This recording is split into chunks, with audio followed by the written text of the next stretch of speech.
Kaya't pinalaya siya ng alahaya ng ating mga ninuno mula sa ating mga kamay, upang hindi tayo gumawa ng malaking kasamaan sa Israel.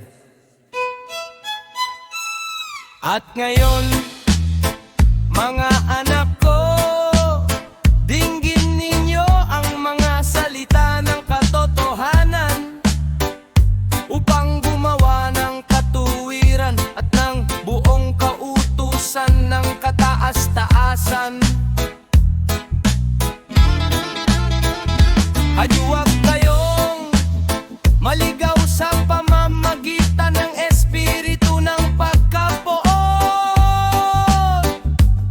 sapagkat ito'y masama sa lahat ng gawain ng tao.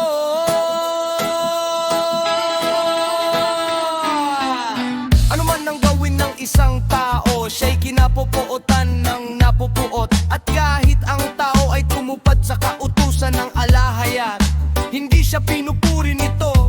Kahit ang tao ay matakot sa Aba, Yahwa, at malugod sa matuwid, hindi siya minamahal nito. Sinisiraan nito ang katotohanan, na iinggit sa umuunlad, tinatanggap ang paninirang puri, iniibig ang kayabangan, sapagkat binubulag ng puot ang kanyang kaluluwa. Gaya ko noon na tumingin kay Jose.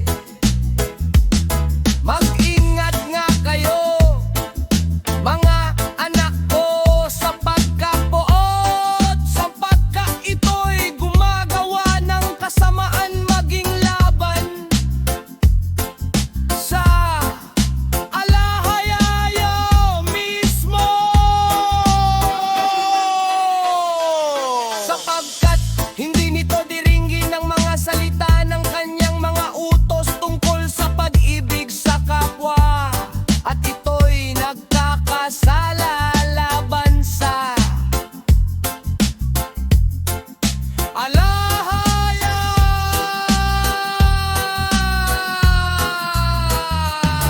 Sapagkat kung ang isang kapatid ay madapa, agad itong natutuwa na ipahayag iyon sa lahat ng tao, at nagmamadaling siya'y hatulan, parusahan at patayin. At kung ito'y isang alipin, ito'y binubuyo laban sa kanyang Panginoon, at sa bawat paghihirap ay nagbabalak laban sa kanya, kung maaari lamang siyang mapapatay. Sapagkat ang pagkapuot ay tumagangbang kasama ng inggit laban sa mga umuunlad, hanggat ito'y nakaririnig o nakakakita ng kanilang tagumpay. Ito'y laging nanghihina, sapagkat kung paanong ang pag-ibig ay bumubuhay maging sa patay, at ibabalik ang mga hinatulan ng mamatay, gayon ng pagkapuot ay pumapatay sa buhay, at ang mga nagkasala ng magaan ay hindi nito titiising mabuhay. Sapagkat ang espiritu ng pagkapuot ay gumagawang kasama ni Satanas sa pamamagitan ng pagmamadali ng mga espiritu sa lahat ng bagay tungo sa kamatayan ng tao.